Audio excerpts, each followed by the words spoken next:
Bienvenidos a otro episodio de ¿Qué pasa, profe? Hola, Walter. ¿Qué pasó aquí, Martín? Queríamos un poco de agua detrás de las orejas. Deberías estar sentado bajo la ducha. Está todo mojado debajo de las orejas. Está todo mojado detrás de las orejas. Bueno, este es un tema interesante con el que nos vas a iluminar. Verás, Martín, tenemos muchas preguntas. Y recuerda que hablamos sobre mi historia y cómo cambié de evolucionista a creacionista. Y siempre he contado la historia de que escribí estas preguntas en la pizarra. Sí. Y entonces alguien se puso en contacto conmigo y él quiere las preguntas y yo pienso él quiere las preguntas. Eso fue hace 36 años. ¿Cuáles eran las preguntas?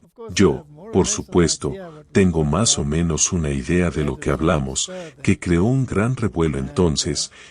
Y luego me dijo que está escribiendo un libro y quiere incorporar las 10 preguntas. ¿Puedo enviárselas, por favor? Así que me obligó a sentarme y pensar que fue exactamente lo que hablamos ese día, y no puedo garantizar que sea exactamente lo mismo, pero es más o menos lo que hablamos principalmente sobre el aspecto genético más que los otros aspectos, pero surgieron. Así que creo que es un reflejo bastante exacto de lo que ocurrió ese día. Bueno, en cualquier caso, estos 10 que tienes ahora sigue siendo suficiente para desacreditar el conjunto. Bueno, yo no diría que vamos a crear, ya sabes, maremotos, pero es de esperar que hagan pensar a la gente. De eso se trata, ¿verdad? Creo que es importante, porque sabes que, donde comienza, si la narrativa de la creación es eliminada, porque quieres estudiar el resto de la Biblia. El resto es obsoleto. Continuamente decimos que los mensajes de los 3 ángeles tienen que ser proclamados. Y una de las primeras cosas en los mensajes de los 3 ángeles es adorar a Dios, que creó. Exactamente, el Creador, así que esto es importante. Oremos al Señor por una palabra de oración. Padre Celestial, gracias porque podemos discutir esta hermosa creación tuya. Te pedimos que ilumines nuestras mentes, ilumines las palabras y a todos los que están viendo y escuchando esto, en el nombre de Jesús. Amén.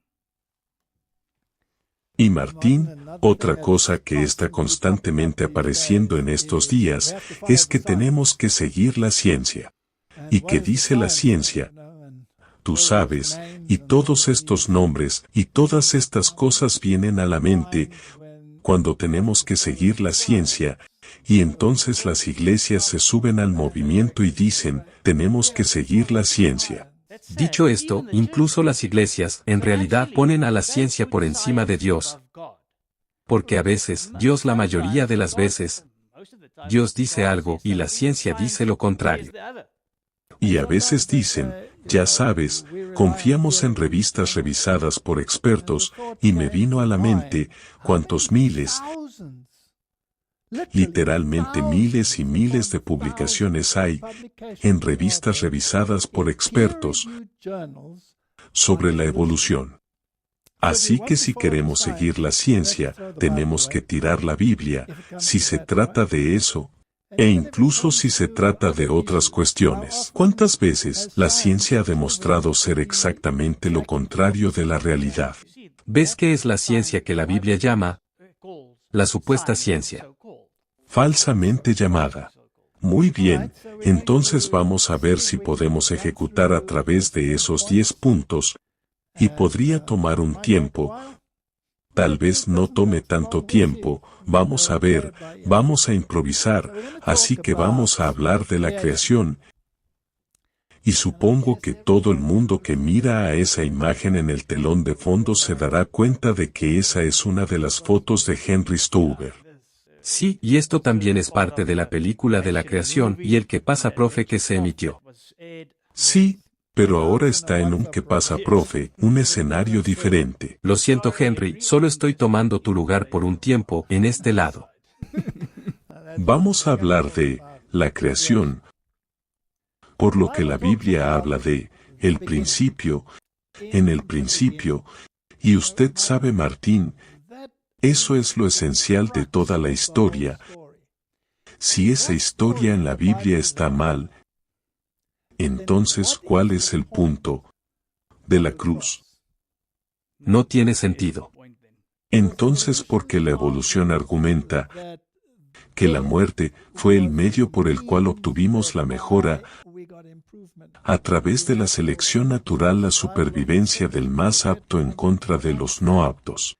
Así que finalmente la muerte fue el proceso que condujo a todas las variedades que tenemos hoy en día, y la Biblia dice claramente que la muerte es una consecuencia del pecado, y el pecado solo puede ser cometido por la criatura moral que viene al final del relato de la creación. Entonces sabes que, al principio, como acabas de mencionar ahora, ya lo desacreditas. Ya lo estás desacreditando. Porque, si no hubiera pecado, no habría habido muerte. Así que Adán y Eva habrían vivido para siempre. Así que la evolución no encaja. ¿Y qué hay de la cruz? Porque moriría Jesús para dar vida eterna y para devolver la vida. Si no fue así al principio, no tiene sentido científico, no tiene sentido religioso. Y es por eso que la evolución teísta es un término equivocado. Lo es. Es un término irrelevante, porque niega por completo la expiación. Completamente. Así que si quieres pensar en largos periodos de creación, es mejor que seas ateo. No hay forma de que Dios encaje en eso. Así que en el principio, Martín, la Biblia dice, el Señor creó, Dios creó, los cielos, la tierra, y todo lo que hay en ellos, y habló y se mantuvo firme. Ahora, ¿es eso un mito? Y por lo tanto tenemos que poner la religión en el reino de la mitología también, que es donde nos dirigiremos, porque si ese es el caso. Éxodo capítulo 20 versículo 11, porque en 6 días hizo el Señor, el cielo y la tierra, el mar y todo lo que hay en ellos, y descansó el séptimo día. Esto viene al final del cuarto mandamiento, por lo que el cuarto mandamiento es en realidad esencial.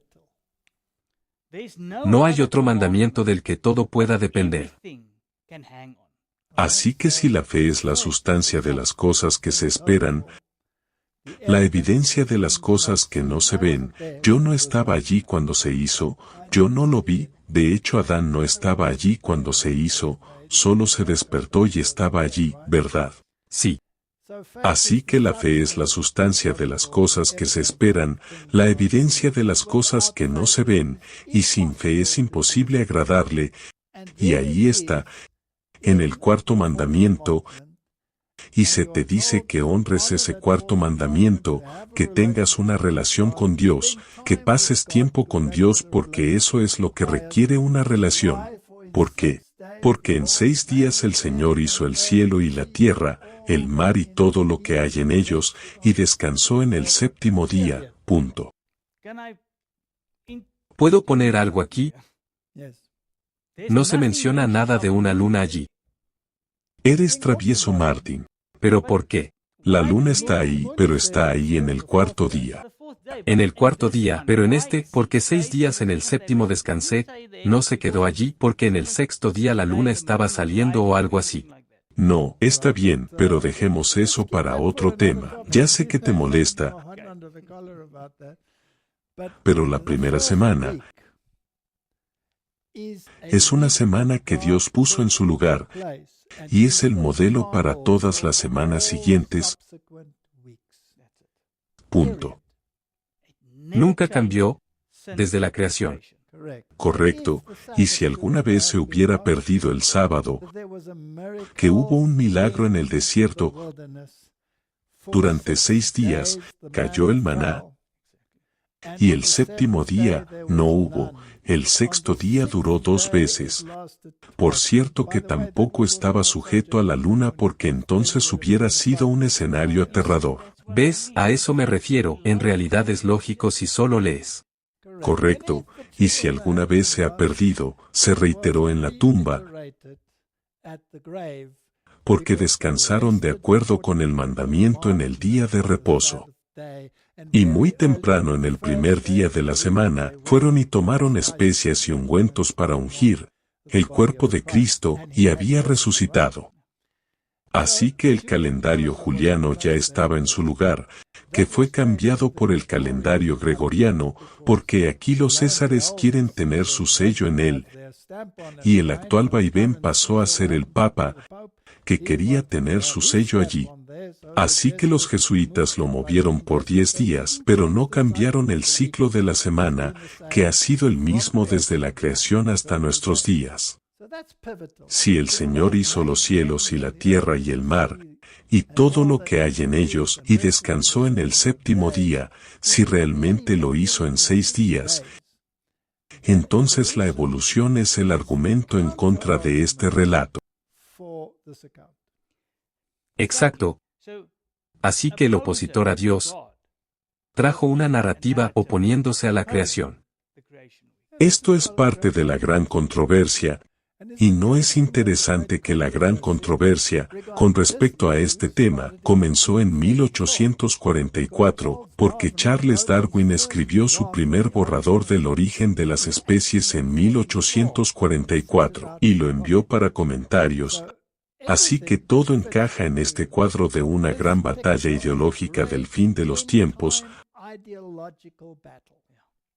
Ahora Martín, cuando yo como evolucionista fui confrontado con esta historia de los 6 días, te puedes imaginar mis pensamientos. Sí, bueno, sigue siendo lo mismo con cualquiera que siga teniendo esa misma mentalidad. Pensé para mí mismo, al hombre que me dijo esto, pensé campesino ignorante, ¿qué te pasa? Exactamente. Eso es lo que el mundo te dice, que si crees en la narrativa bíblica, eres estúpido. Eres realmente estúpido, eres un tonto. Y recuerdo que me trajo estos libros, que son todos los libros de la creación, y los leí. Y, por supuesto, yo estaba acostumbrado a destrozar estas cosas con los estudiantes de la universidad porque los creacionistas venían a visitarnos y nos divertíamos desmenuzando y ridiculizando lo que decían. Y al final se frustró conmigo y me dijo, yo no tengo ningún problema con la evolución, tú tienes un problema y tú lo resuelves. ¿Recuerdas esa historia? Sí. Así que era mi responsabilidad ahora.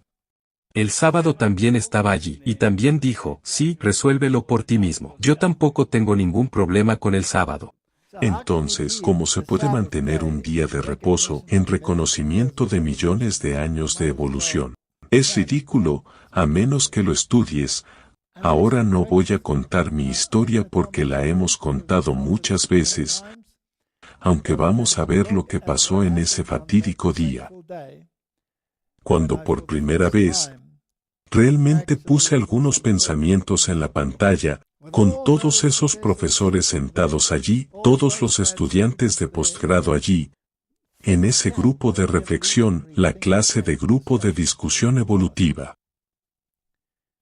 Y el resultado fue un pandemonio, un enojo como nunca has visto, como si un montón de avispones hubieran entrado en la sala y picado a todos.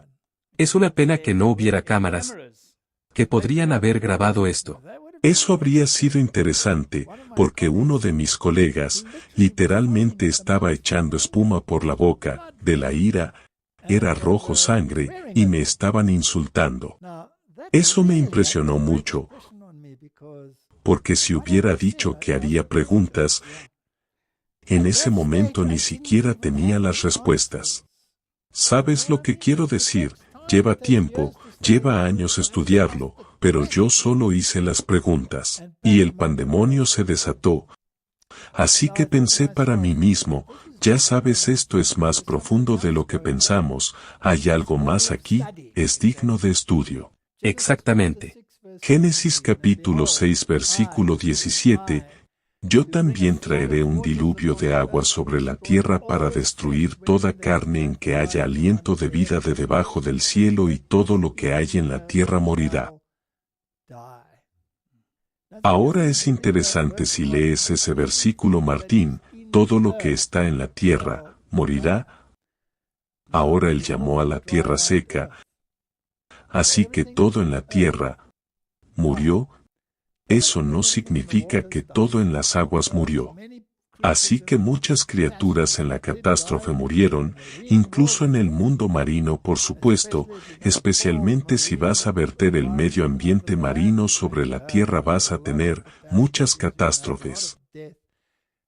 Pero este versículo es una total contradicción de la ciencia, porque la ciencia no puede permitirse una destrucción universal, porque entonces tendrías que empezar la evolución de nuevo. Sí, entiendo. Bien, entonces si en algún momento toda la vida estaba allí, entonces una destrucción universal destruyó todo en la tierra, y solo lo que estaba en un barco sobrevive. Usted tendría que comenzar el proceso evolutivo de nuevo si usted no cree en la narrativa del barco, como un cuento de hadas. Es un gran reinicio. Deberías estar trabajando para el Foro Económico Mundial. Así que esto es fascinante. Así que todo murió. Esa frase está en oposición absoluta a la ciencia revisada por expertos. Oposición absoluta. Ellos admitirán inundaciones locales, catástrofes locales, pero nunca catástrofes universales. Así que no vamos a entrar en todos los grandes detalles. Si la gente quiere estudiar eso, pueden ver toda la serie de la creación que tenemos. Vamos a ver 10 preguntas y destacar algunos puntos interesantes para ver a dónde vamos. Pueden leer también el libro que usted escribió, El conflicto del Génesis. Sí, está en nuestras descargas, pueden conseguirlo allí. Así que 10 puntos para reflexionar, Martín. Vamos a repasar los 10 puntos a considerar. Número 1. Si la evolución de la vida comenzó con baja diversidad, y la diversidad aumentó con el tiempo, porque el registro fósil muestra una mayor diversidad en el pasado y una menor diversidad a medida que avanzaba el tiempo, es una forma indirecta de decir que todo parece al revés de cómo debería ser. Porque la evolución de la vida comienza con baja diversidad, obviamente, Martín. Si la evolución es un hecho, y en algún lugar por casualidad la vida evolucionó, entonces fue solo en un pequeño lugar. Sí, exactamente. Y a partir de ahí, a lo largo de millones de años, la diversidad debe haber aumentado si el escenario se mantiene. Así que debes esperar que la baja diversidad se vuelva más y más y más y más. ¿Por qué debe ser cada vez más? Porque hoy tenemos muchas cosas alrededor. Sí, así que de un pequeño comienzo a muchos, eso debería reflejarse en el registro fósil. Porque eso es una teoría, o eso es lo que la evolución te dice que se supone que suceda. Lo opuesto que encontramos en el registro fósil, una diversidad masiva y una menor diversidad hoy en día, que es lo contrario de lo que se podría esperar. ¿Por qué es así? ¿Por qué es así? Y porque la diversidad es mucho mayor en el pasado que en la actualidad. Por ejemplo, una categoría entera de animales, los reptiles tipo mamíferos, una categoría enorme de animales, ha desaparecido, solo está en el registro fósil, y eso es muy interesante. Ahora no quiero entrar en demasiados detalles, demasiada controversia, pero si tomamos los vertebrados de hoy, entonces tienes los vertebrados marinos, tienes los peces, tienes entonces los primeros terrestres a medio camino, dicen los anfibios. Luego están los reptiles, y luego los mamíferos. En el pasado hubo otra categoría, los reptiles mamíferos, que desaparecieron. Y luego, por supuesto, en cada categoría, había una gran diversidad, que no tenemos hoy en día, por lo que ha sido reducido, por lo que pregunta, ¿por qué muestra esta secuencia inversa? La siguiente pregunta que tenemos, si la evolución necesariamente debe progresar de criaturas pequeñas a criaturas grandes en el tiempo, ¿por qué el registro fósil muestra lo contrario? Es una pregunta interesante. Por supuesto. Muy bien, ahora vamos a explicar que había un científico y su nombre era Carroll, y él básicamente hizo una ley, la ley de Carroll, que establece que la evolución siempre progresa de lo pequeño a lo grande. Obviamente, si usted va a tener un desarrollo casual de la vida en algún pequeño charco de barro, que va a ser una criatura unicelular, que es pequeño, no se espera que el charco de barro produzca un elefante. Exactamente. Que es grande. Así que vas a ir de pequeñas criaturas unicelulares a criaturas multicelulares, luego a criaturas con diferentes capas y capas corporales, y finalmente vas a llegar a donde estamos hoy. Así que originalmente había una célula, luego una pequeña bola de células, esa pequeña bola de células desarrolló una hendidura, esa hendidura eventualmente se convirtió en tu intestino, se convirtió en un tubo a través de ti, luego desarrollaron la columna vertebral, y luego tienes los vertebrados y esto toma millones y millones de años, hasta que tienes la primera pequeña criatura del tamaño de un Minnie Mouse. Y entonces quizás tenía zapatos rosas, no lo sé.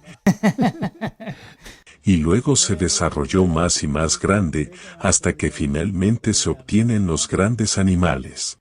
Entonces, ¿por qué? Porque es así. Que en lugar de ver una secuencia en los antiguos lechos fósiles, de criaturas pequeñas a criaturas muy grandes. ¿Por qué no? Porque vemos básicamente todo desde el principio, y todo mucho más grande de lo que es hoy, y luego se hace progresivamente más pequeño, es lo contrario de lo que se espera. Sigue siendo. No es evolución, siempre dices que es involución. Es involución. Ahora hay una página web, donde un artista trató de capturar esto lo más realista de acuerdo a la ciencia, como sea posible. Solo para mostrar lo que las diferencias que tenían de tamaño, y aquí está la página web, es boretbana.com, y tiene 37 comparaciones de los tamaños de los antepasados animales prehistóricos y sus parientes modernos. Esta es una entrevista por Roman Yukitel con el artista, y yo solo he tomado algunas de las fotos de su página web, con fines educativos, solo para mostrar lo que la ciencia realmente dice acerca de las diferencias de tamaño. Solo he tomado algunos, no estoy tomando 37. Así que vamos a echar un vistazo a algunas de ellas. Hay una comparación de tamaño del perezoso. Ahora está el perezoso gigante prehistórico, y ese es el tamaño del perezoso actual. ¿Hay alguna diferencia de tamaño? Un poco. Hay una diferencia de tamaño. Ahora obviamente cuando encuentras un fósil de un perezoso gigante que es así de grande, entonces te dices a ti mismo, eso era un mundo diferente, ¿qué está pasando allí? Ahora puedes tomar cualquier cosa. Tomas el mundo de los insectos, las libélulas tenían alas de 2 pies, venían rugiendo aquí, no cabrían entre nosotros. No quiero saber de las arañas. Las cucarachas eran así de grandes. Ni me hables de una araña. Porque las arañas y esas cosas pensarían que eres un sabroso bocado. Muy bien, este amigo mío tiene aracnofobia. Muy bien, así que esa era la diferencia de tamaño. Ahora lo que es interesante, ¿te imaginas que criaturas como esta, de este enorme tamaño, suena muy prehistórico? Ya sabes que pertenece a la era de los dinosaurios. Ni siquiera voy a mostrar los dinosaurios, pero esto es de la era de los dinosaurios, y es millones y millones y millones y millones de años atrás. ¿Sabes, Martín, que se encontraron pieles intactas de perezosos gigantes?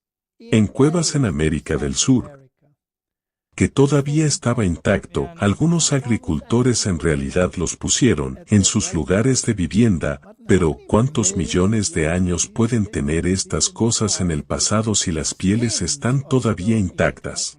Es imposible, incluso si se congela, porque de acuerdo a su narrativa, que no puede haber permanecido igual durante millones de años. Sí, siempre habría cambiado. De acuerdo, echemos un vistazo al wombat. Este es el fósil, el prehistórico, el tamaño que tendría, comparado con el wombat actual. ¿Es eso evolución o involución? Involución completa. ¿No es eso deterioro o progreso en tamaño? Definitivamente no es progreso en tamaño. Entonces es regresión. Es regresión. Muy bien, ahora si nos fijamos en que esto es solo el reino animal, así que cuando la Biblia habla de gigantes y explica lo grande que sus camas eran, entonces la gente dice, cuento de hadas. Y luego representan a los gigantes como un ya sabes, Neandertal es estúpido, no sabe. Y imagina a Abraham, que era casi de la estatura de los ángeles. Hasta la época de Abraham, pero ya sabes Martín, esto es fascinante, así que tal vez la historia en la Biblia no es tan ridícula. Vamos a echar un vistazo a otro, aquí está el león, y este es el prehistórico. Es el doble del tamaño del actual, el doble del tamaño. Ahora bien, si usted vio a un león de ese tamaño, ¿te asustaría? O mirar el orangután. Ahí está el tamaño de la prehistoria. Si vieras una como esa, ¿no dirías que es un gigante? Sí. Comparado con el actual, dirías que es un gigante. Así que no solo el mundo animal se ha deteriorado, sino también la humanidad. Definitivamente. Solo quiero hacer una pregunta. Antes dijiste que no ibas a mencionar nada sobre dinosaurios, solo quiero saber en qué tipo de animal se clasifican a los dinosaurios. Eran reptiles. Bien, y ese reptil parecido a un mamífero. Cuando tomas un cráneo de un mamífero y lo comparas con el cráneo de un reptil, el orificio en el lado, los agujeros en el lado, para hacerlo simple, son diferentes.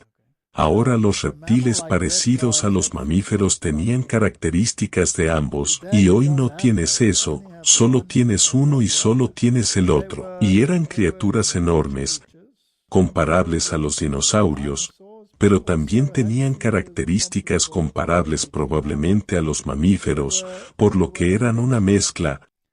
Ahora yo realmente no quería entrar en eso, pero cuando el espíritu de la profecía, por ejemplo, habla de especies confusas, sí, entonces podría imaginar que era una forma de combinación. Así que tal vez había tecnología en aquellos días que ni siquiera podemos comprender o solo se están acercando a donde realmente podemos fusionar varias criaturas. Estamos viendo que eso sucede ahora. Correcto. Es que la experimentación está en curso en el mundo, pero volvamos a nuestras diferencias de tamaño, solo algunos interesantes. Aquí hay un capibara moderno, que es una criatura roedor, de este tamaño Martín, y aquí está la contraparte en el registro fósil. Parece del tamaño de un hipopótamo. Sí.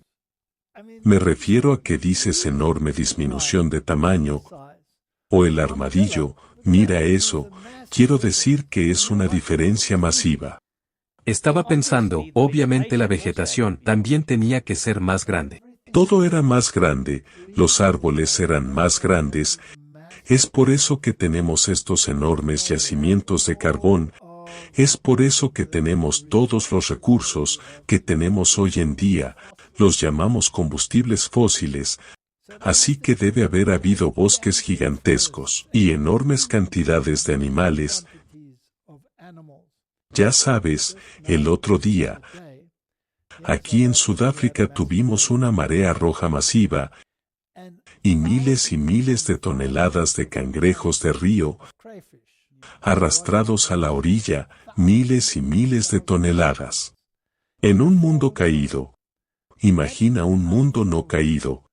Ahora si los océanos no eran tan profundos entonces como lo son ahora, entonces habrían sido productivos en toda su área. Y gran parte del agua que tenemos hoy en día era en realidad bajo el manto de agua subterránea, por lo que todo eso ha cambiado, lo que significa que toda la zona era productiva y que habría sido una gran cantidad de materia orgánica, una cantidad casi inagotable que hoy conducimos con los combustibles fósiles. Eso es, y es por eso que tienen todos estos enormes yacimientos de petróleo y todo esto en el fondo del mar. Exactamente, pero eso es un tema diferente. Por lo que estas son comparaciones muy interesantes. Aquí hay un caballo moderno en comparación con un caballo fósil. Hay un gran tiburón blanco moderno en comparación con un fósil. Quiero decir, el gran tiburón blanco solo sería un palillo de dientes para este tipo. Un megalodón. Sí. Así que eso te dice que algo ha cambiado drásticamente. Martin, ¿está esto en línea con la teoría evolutiva o está en línea con las escrituras? 100% con las escrituras. La evolución, en realidad ahora habríamos tenido más grandes. Sí, habría sido al revés.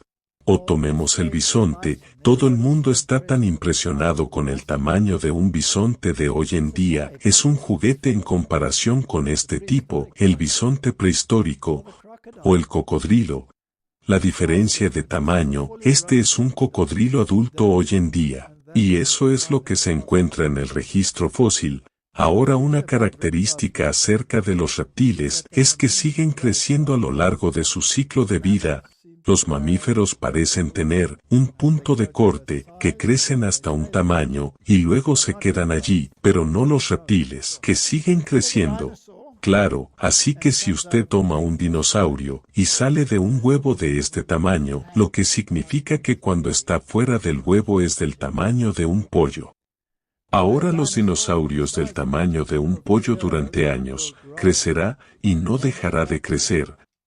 Así que si usted toma estos cocodrilos que había en el registro fósil, porque son tan grandes, bueno, en primer lugar, tenían un ambiente perfecto, probablemente tenían una dieta diferente, así, probablemente era a base de plantas. Hay una conferencia sobre eso, de la creación a la restauración.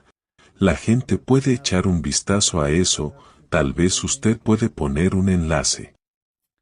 Ahora seguirían creciendo. Y si la situación era idílica, entonces el tamaño habría sido, por supuesto, drásticamente más grande que hoy en día, y el dinosaurio seguiría creciendo hasta que no cabía más en esta sala, por lo que si había que llevarlos en el arca, ¿tomarías uno completamente crecido o tomarías un joven? Sí, un joven. No hay problema.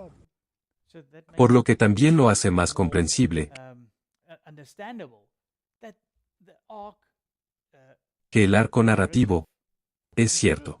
Bueno, hay muchas páginas web que hablan sobre el arca y cuántos animales fueron en ella. La página web Respuestas en el Génesis tiene algunas cosas muy buenas allí. Ir y echa un vistazo y ver por ti mismo. Bueno, la evolución dice que el dinosaurio se ha convertido en un pájaro. ¿Cuánta verdad hay en eso entonces? Bueno, este es un debate fascinante, basado en algunos registros fósiles, donde hay huellas de supuestas plumas, pero muchos de los mejores científicos, como los conservadores del Instituto Smithsoniano, por ejemplo, lo ridiculizan y dicen que no hay absolutamente ninguna prueba que las aves evolucionan de los dinosaurios. Toda la estructura es diferente. La cola, por ejemplo, de un dinosaurio es una estructura masiva que ha desaparecido por completo en un ave. La estructura ósea es totalmente diferente, porque la estructura ósea de un ave es ligera y tiene cavidades en ella y es muy fuerte, aunque muy ligera. Toda la fisiología es diferente. Los reptiles tienen pulmones en forma de saco, como nosotros, mientras que las aves tienen pulmones de flujo pasante, y los pulmones de las aves están diseñados para absorber oxígeno al entrar y al salir. Y hay un intercambio de contracorriente entre la sangre y el flujo de aire, y es por eso que las aves pueden volar a altitudes tan tremendamente altas. Usted estará con una botella de gas en la cima del monte Everest resoplando y resoplando, y los gansos harán cuac, cuac, cuac, cuac por encima de usted, y usted se preguntará cómo lo hacen. Debido a su sistema eficiente, por lo que toda la fisiología es diferente, anatomía es diferente. Toda la estructura del pie es diferente, y como uno pudo haber evolucionado del otro, es altamente improbable. Bueno, pero hay preguntas que la gente tiene. Los dinosaurios entonces, ¿cuándo vivieron? Bueno, si están realmente extintos. Hay mitologías de los seres humanos que cohabitan con los dinosaurios. Si usted toma las piedras de IKEA, por ejemplo, hay dibujos en las piedras de IKEA, de América del Sur, donde usted tiene los seres humanos y los dinosaurios juntos. Hay historias en las selvas africanas de los dinosaurios.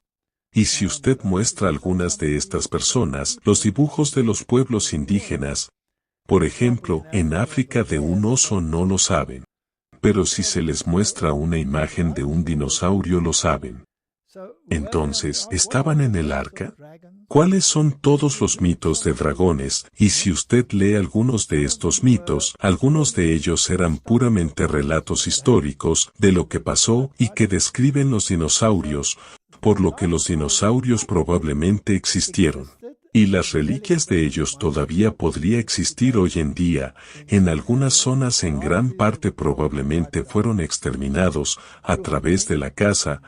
Por ejemplo, si usted toma el león.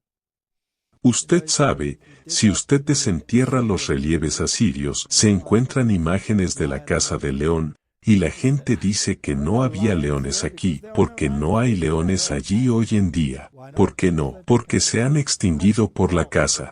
Bueno, si puedes tomar el rinoceronte. Era el rinoceronte negro en África, estaba muy cerca de la extinción. Sí. Así que en 100 años a partir de hoy, usted habría mirado hacia atrás en un fósil de eso y probablemente lo pondría unos pocos millones de años atrás. Correcto. Hemos visto las dos primeras preguntas, la secuencia inversa, y nos preguntamos, ¿está esto en línea con la creación o está esto en línea con la evolución? Echemos un vistazo a algunas otras preguntas. La pregunta número 3, ¿la selección natural funciona eliminando la varianza más débil? Así que, como un mecanismo que funciona por sustracción, crea más diversidad. Esta es una pregunta muy complicada. Entiendo. Porque si tienes dos para elegir y los sometes a presiones ambientales y uno es más apto que el otro para encajar en esa circunstancia ambiental particular, entonces el uno sobrevive y el otro se extingue. Eso es sustracción, empezaste con 2 y terminas con 1. Entonces, como un mecanismo que funciona por sustracción, funciona por multiplicación. Tendrías que duplicar esto en miles de áreas. Pero la vida simplemente no funciona así. Si una casualidad ocurriera para evolucionar aquí, entonces tendrías que postular que una casualidad ocurrió en miles de lugares para que aún pudieras tener diversidad. Ese es un punto interesante. Estás trabajando con un mecanismo de resta para crear un incremento, lo cual no es lo más lógico, pero volveremos a eso un poco más tarde. Otra pregunta que surge es, ¿por qué los grandes filum del bioma aparecen todos simultáneamente en el registro fósil? En los registros fósiles más antiguos, a saber, en la explosión del Cámbrico, cuando se supone que han evolucionado secuencialmente. Ahora piensa en eso. Se nos dice a través de la evolución que la vida evolucionó, Y luego durante millones de años, cambió. Ahora un filum es una enorme categoría de animales, y son solo un número limitado de filum en el planeta. Posteriormente, dividir el filum en subcategorías. Como usted pertenece a los mamíferos, usted es un mamífero, pero que pertenecen a la filum Chordata, que no solo incluye todo lo que tiene una columna vertebral ósea, hueso como el que tenemos. Un pez tiene una columna vertebral ósea, un reptil la tiene, una rana la tiene, todos ellos encajan en los cordados, pero también incluye muchos de los organismos marinos que en realidad no tienen una columna vertebral, solo un tipo de cuerda en la parte posterior de su sistema. Así que todas estas criaturas juntas, ya sean vertebrados, que es solo una subcategoría de los cordados, así que los cordados son un grupo masivo, llamado filum. Otro filum que tendríamos sería los moluscos. Los moluscos que incluyen cada caracol que camina sobre la tierra, cada babosa que está en el mar, todos los organismos con concha, todos son moluscos, incluso incluye los calamares y los pulpos. Tan tremenda variedad dentro de un filum. Filum es una enorme categoría de animales, y entonces usted tiene los animales con patas articuladas, los que tienen un exoesqueleto en lugar de un endoesqueleto, que serían los insectos, que serían los cangrejos, que sería cualquier cosa que ha articulado las piernas, etc., por lo que es otra enorme categoría de animales. Ahora seguramente Martín, ¿la evolución es correcta? Y la vida comenzó como una sola célula, y luego evolucionó en diferentes organismos, y, finalmente, tenía una gota de células y luego la estructura desarrollada, para desarrollar diferencias como los moluscos y los cordados, o los artrópodos, los animales con patas articuladas, o cualquiera de esas enormes categorías de criaturas, debe tomar millones de millones de millones de millones de años.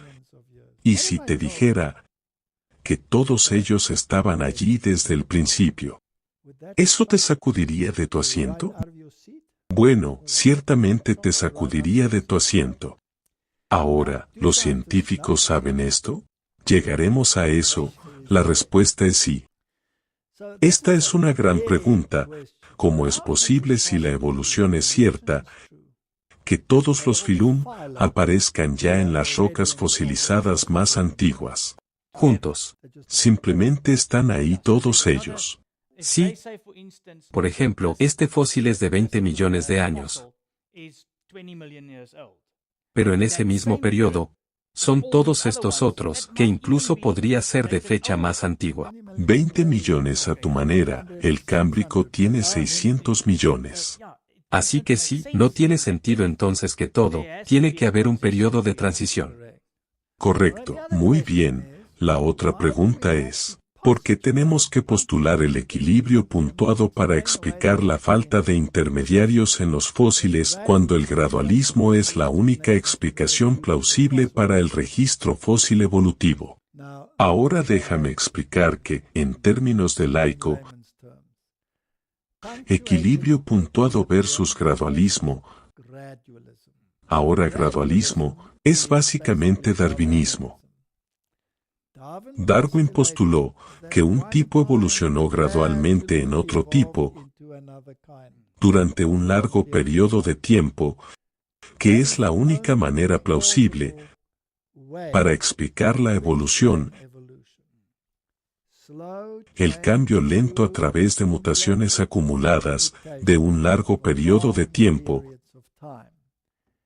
Pero en realidad, este gradualismo no es confirmado por el registro fósil, porque todos los filum están ahí desde el principio. Simultáneamente.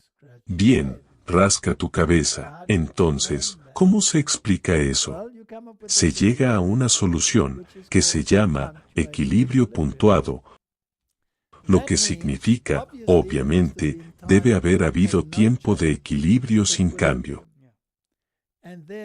Y luego un cambio rápido y repentino, tan rápido que no se puede recoger las transiciones en el registro fósil. ¿Por qué tendrían que hacer eso? Porque no pueden explicar por qué todo está allí simultáneamente. ¿Y por qué no hay transiciones? Sí, porque no tienen un vínculo perdido, no se puede encontrar. Correcto. Así que sabiendo que esto es un problema en el registro fósil, los científicos han llegado con equilibrio puntuado. Porque muchos Big Bangs. Correcto. Y Stephen J. Gould fue quien propuso la idea para explicar la falta de fósiles intermedios, para explicar el hecho de que todos están allí al mismo tiempo. Así que Martín, si tienen que postular algo como el equilibrio puntuado, están admitiendo que el registro fósil no confirma el gradualismo. Definitivamente lo han hecho. Yo mismo fui evolucionista y equilibrista puntuado. ¿Por qué? Porque no podías explicar la otra parte. No había otra opción.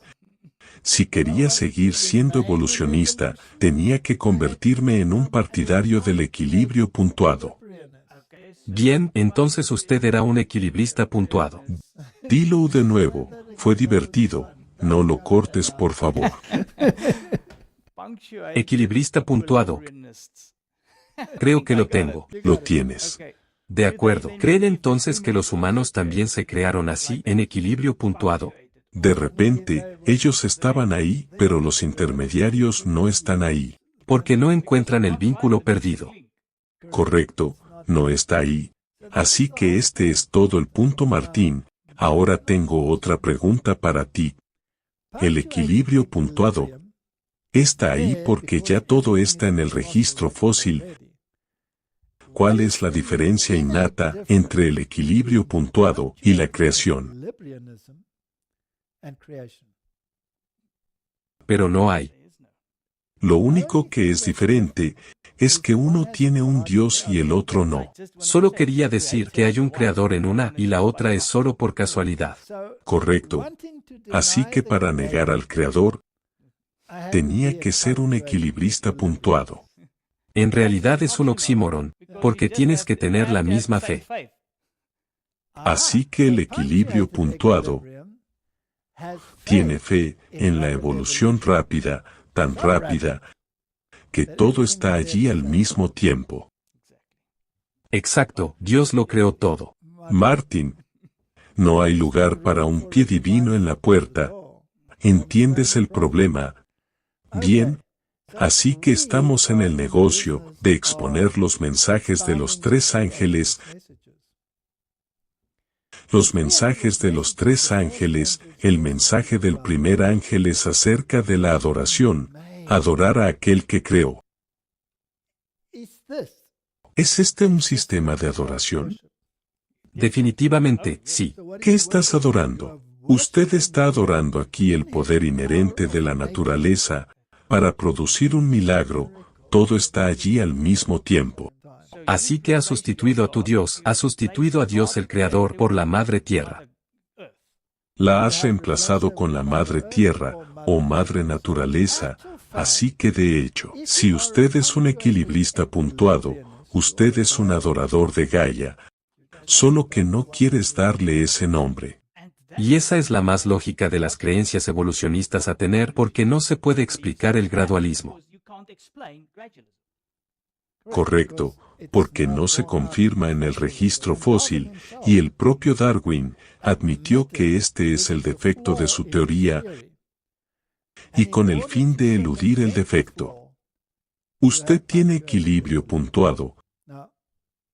Ahora esa es la forma en que es.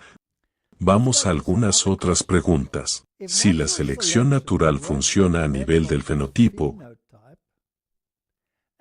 y no a nivel del genotipo, entonces, ¿cómo evolucionaron los genes por mitosis y meiosis con sus intrincados y altamente precisos mecanismos de transferencia genética?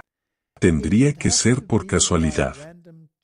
Ahora eso es un trabalenguas. por lo que tengo que desempaquetarlo. Vamos a desempaquetarlo con fotos justo ahora, pero vamos a hablar de ello, que era definitivamente una de las preguntas que puse en la pizarra. Porque la evolución por necesidad tiene que trabajar con lo que está físicamente presente, la supervivencia del más apto. Los dos que usted está comparando, el que no va a ser tan apto y el que es apto, tienen que estar físicamente allí. Exactamente, ese no puede faltar. Correcto, así que si están físicamente allí, la pregunta obvia es cómo llegaron allí. ¿Estás conmigo? Sí. Vamos a desenvolverlo ahora un poco más, así que el fenotipo es lo que está físicamente allí. Así que Martín, si tuviera que explicar tu fenotipo, te daría una descripción de tu aspecto, pero como soy travieso, no voy a hacerlo. Porque tendría algo que ver con mi pelo. Probablemente. Ahora si tuvieras que dar una sobre mí, entonces también podrías criticar. Pero déjalo así.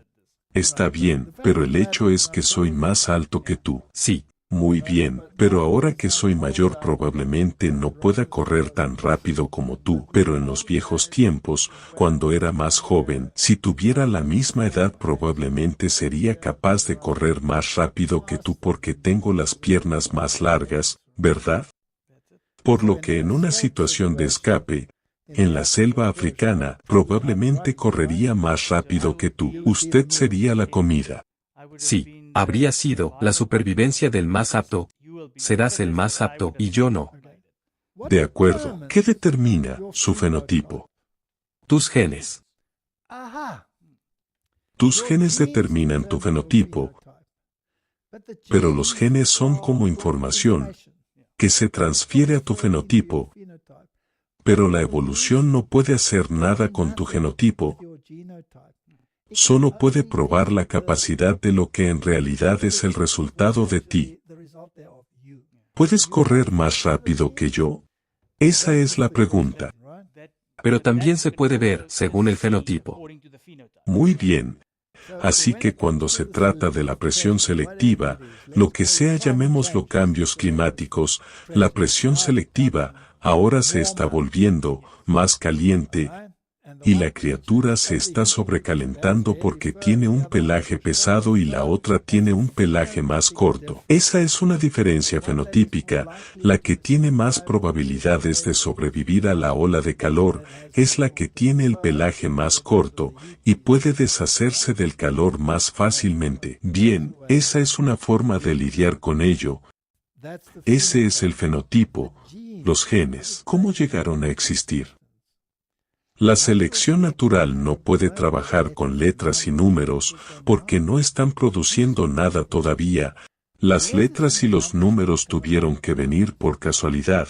Así que la conclusión es, la selección natural solo funciona a nivel del fenotipo, no el nivel del genotipo. Entonces, ¿cómo es que el genotipo, que solo puede ser probado en cuanto a su idoneidad una vez que ha producido el fenotipo? ¿Cómo surgieron? ¿O qué pasa con los procesos para transferir los genes a la siguiente generación? ¿O para multiplicar las células, que es la mitosis? ¿O el proceso para llevarlo a la siguiente generación, que es la meiosis? Con todos sus mecanismos altamente intrincados de transferencia de genes. ¿Cómo llegaron a existir? Como usted dijo, por casualidad. Por casualidad, por lo que tendría que ser por azar. Algo que solo pasó a funcionar y produjo un fenotipo viable. Un gen nunca puede hacerlo. Para llegar a un fenotipo viable, se necesitan millones y millones de genes. Exactamente. Muy bien, entonces, nos estamos moviendo fuertemente en el reino de la fe cuando se trata de esto. Exactamente eso es lo que quería decir. Esto es lo que tienes, es una religión. Tienes que tener fe para creer que es por casualidad. Correcto.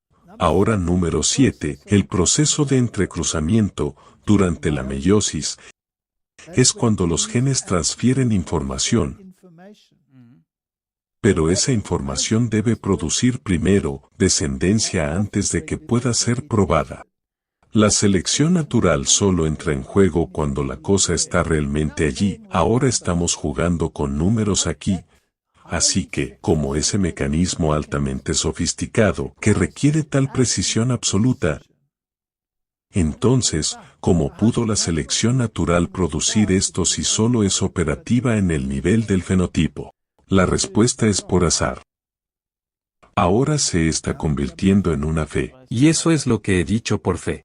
Ahora, cuando llegué a este punto de la discusión, uno de esos estudiantes se levantó y dijo, así que me estás diciendo que esto es en realidad una religión.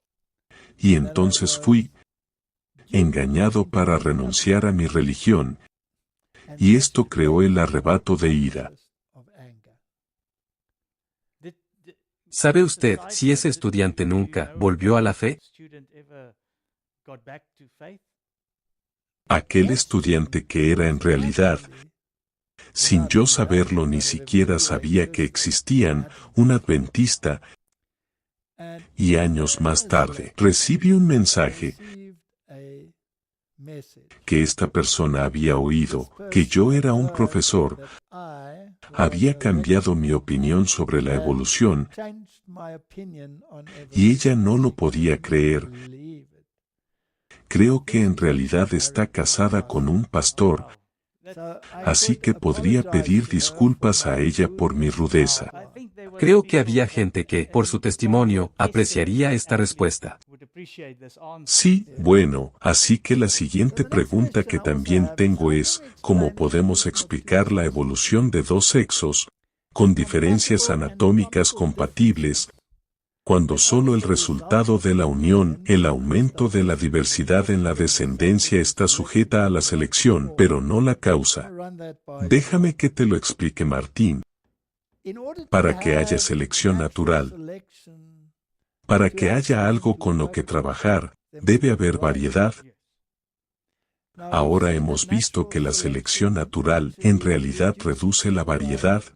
Así que es un mecanismo que hace cada vez menos.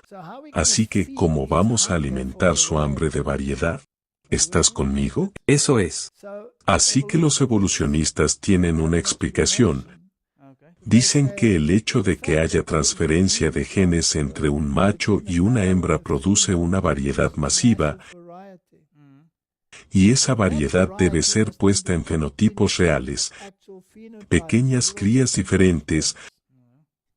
Así que si tienes hijos, no todos se ven exactamente igual, hay variedad, porque hay este intercambio de material genético, pero no explica de dónde vienen los dos sexos para producir la variedad en el primer lugar, ni explica la complejidad absoluta del mecanismo que se requiere para producir la descendencia en los dos sexos. Esos dos pueden producir algo. Correcto. Tampoco explica por qué existe tal diferencia anatómica entre un macho y una hembra para lograr esto en primer lugar. Tampoco explica cómo estas diferentes células se juntan para producir una variedad en la descendencia por la unión de un macho y una célula germinal femenina que ahora tiene que mezclar su información genética, entonces todavía cortarla y cambiarla para la próxima generación, y luego producir un fenotipo que finalmente será objeto de la selección natural que todo tuvo que venir por casualidad. Es casualidad, exactamente, es imposible explicarlo de otra manera. De acuerdo, y Dios dijo que Él creó al hombre y a la mujer. Punto.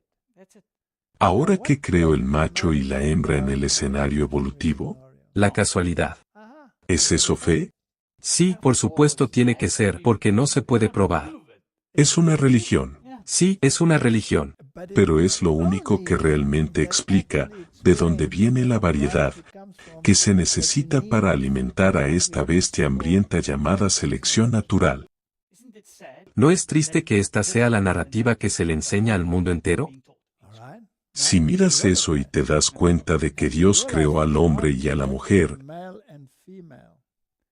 no quiero llegar a eso, pero ¿qué le hace al pensamiento del despertar? Exactamente, puedes pensar lo que quieras. Exacto, pero no vayamos allí, no es parte de esta discusión. Así que Martin, hay otros problemas con el escenario evolutivo. Número 1, tienes que postular de dónde vino la materia, porque eres un ser físico, ¿verdad? Sí.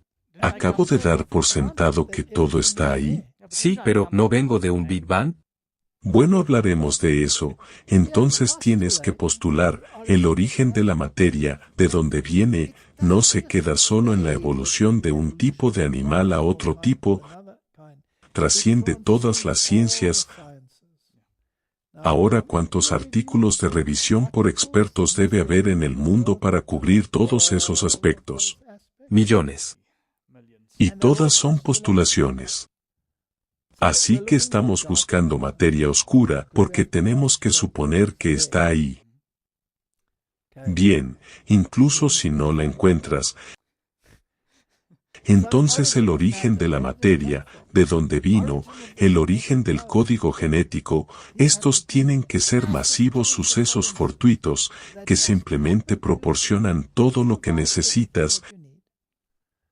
Esto proporciona la materia para todo, que se utiliza en la vida física. Esto proporciona la variabilidad genética. El código genético pone la materia juntos para conseguir algo que realmente existe. Correcto. Y entonces usted también tiene que explicar algo que los científicos están llamando complejidad irreducible. Complejidad irreducible significa que lo que usted está hablando no podría haber evolucionado con el tiempo, porque la cosa es tan compleja y solo funciona si todo se junta. Al mismo tiempo. Y todo tiene que estar allí, a fin de que funcione. Vamos a ver un ejemplo justo ahora.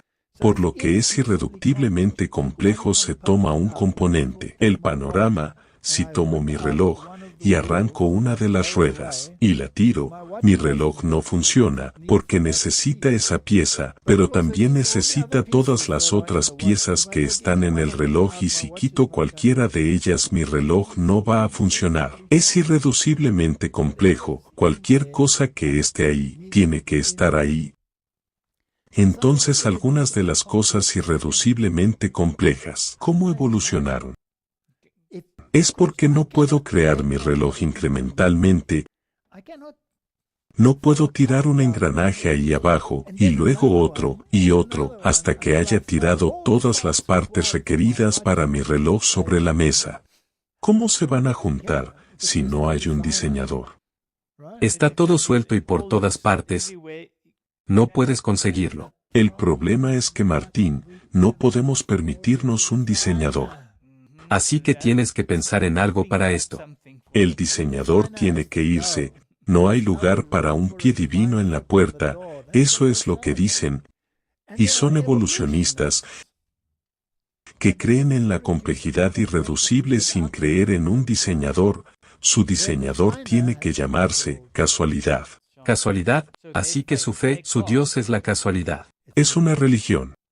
Para no hablar del diluvio universal del que habla la Biblia, tenemos que ver algunos de estos temas, así que esto era solo la introducción, Martín. Eso es bueno, estoy seguro de que la gente tendrá hambre de ver lo que viene después. Básicamente, Martín, lo que estamos diciendo es que en cualquiera de estos temas, si quieres eliminar a Dios de la ecuación, entonces estás entrando en el reino de la fe. Eso es. No hay otra manera. Y entonces tienes una religión basada en la fe, que se llama ciencia, y está en oposición a lo que dice la palabra, tiene que estarlo porque no puede sobrevivir. Así que si quiere casarse con lo que dice la palabra, con ella misma, llámese evolución teísta, entonces tienes una mezcla de verdad y suposición, lo que sería un error. Bien, veamos el origen de la materia. Y luego continuaremos nuestra discusión en otro episodio. Sí. Para que podamos obtener la imagen completa. Exactamente, para que podamos encajar este rompecabezas. Bien, veamos el origen de la materia. ¿Qué dice la Biblia? ¿De dónde viene la materia? Porque Él habló, y fue hecho. Por la palabra del Señor, fueron creados los cielos y la tierra. Así habló y se hizo. Y de esa palabra se vive. No solo de pan vive el hombre. Correcto. Ahora a quien se le ocurrió la idea del Big Bang son los jesuitas Martín. Los jesuitas que llamaron a la Biblia, particularmente a esta versión que es la versión King James, la llamaron esa serpiente venenosa, que debían agarrarla por la cola, como la serpiente de Moisés, y deshacerse de ella.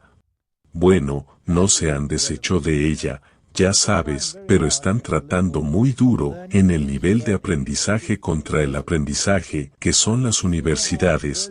Ahora vamos a ver cómo los científicos brillantes vienen con una respuesta a esto.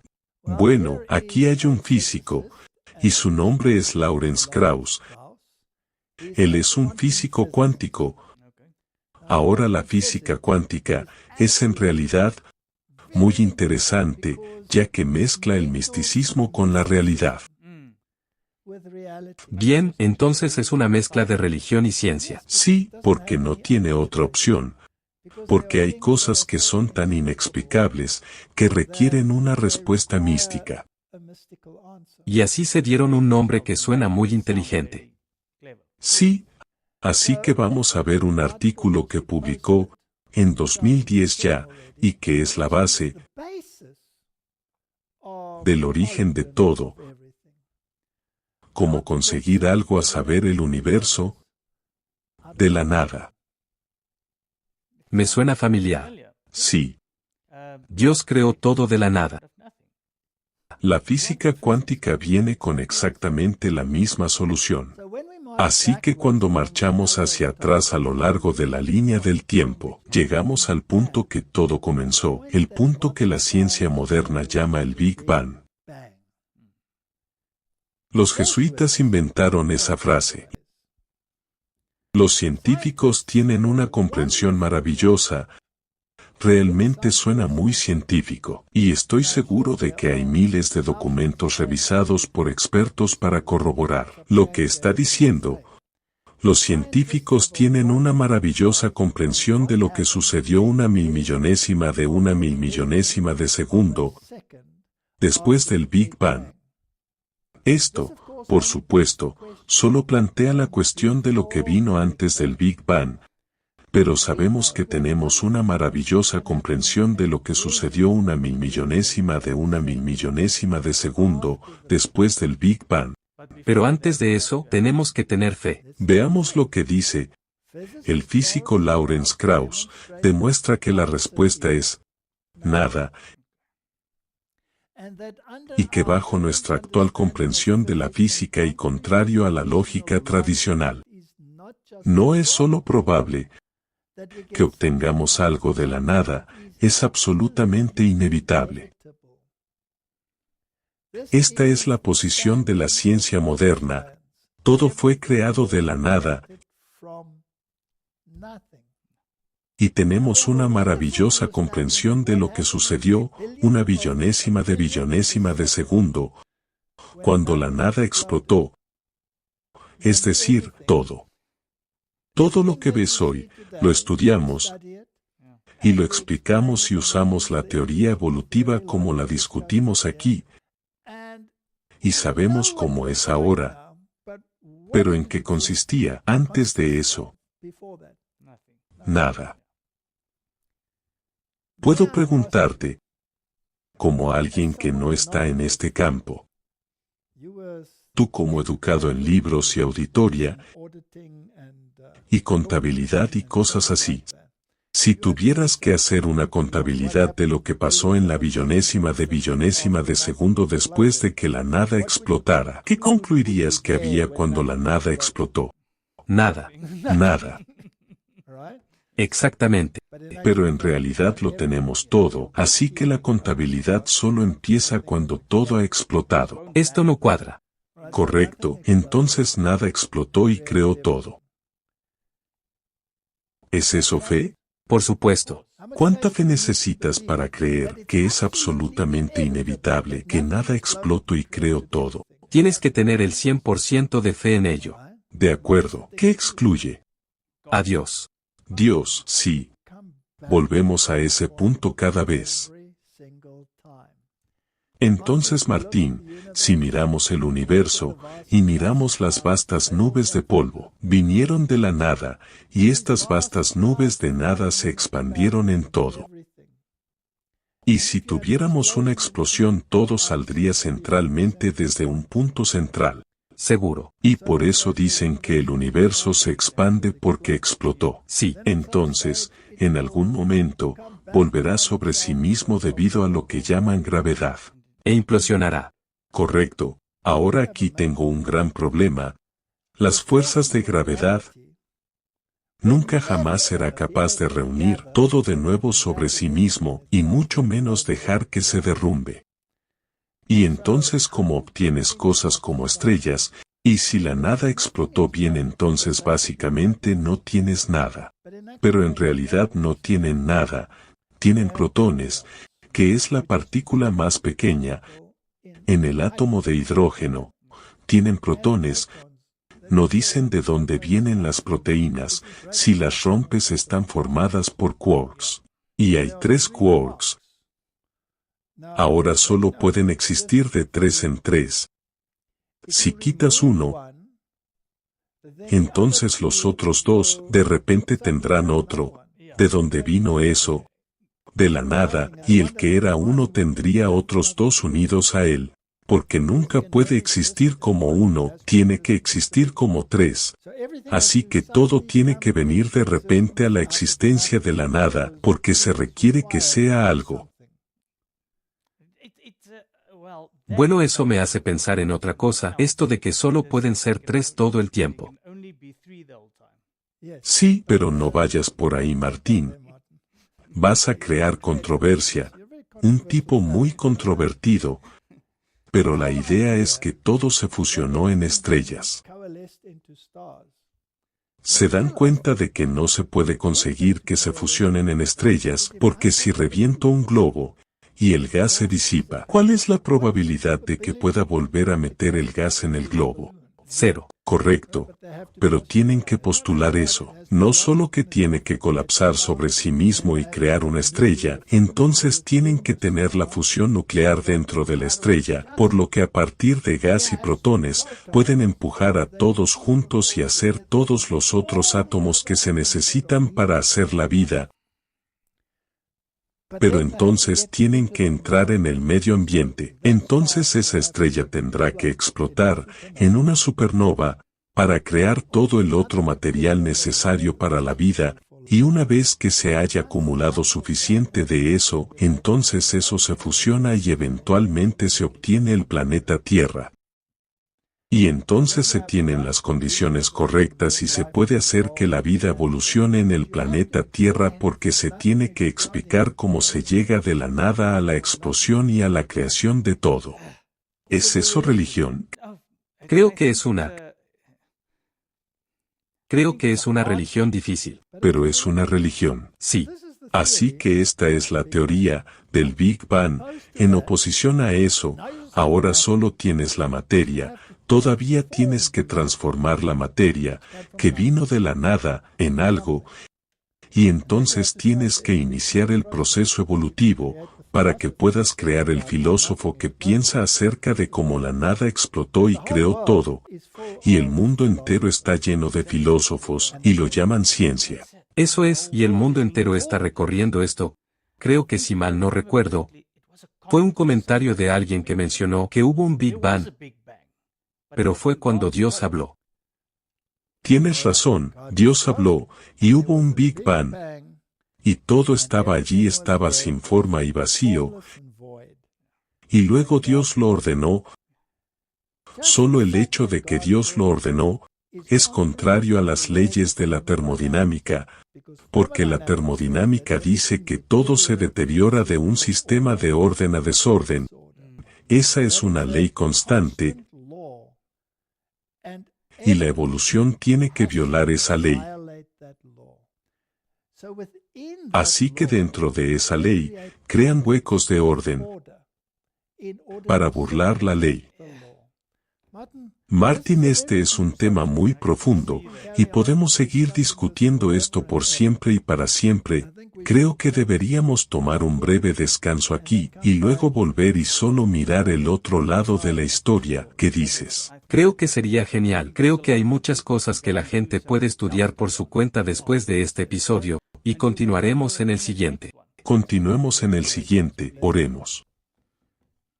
Padre Celestial, nos enfrentamos a diferentes sistemas religiosos en el mundo, y la ciencia, en particular ciertos aspectos de la ciencia, califica la religión, y tenemos que elegir este día a quien vamos a servir.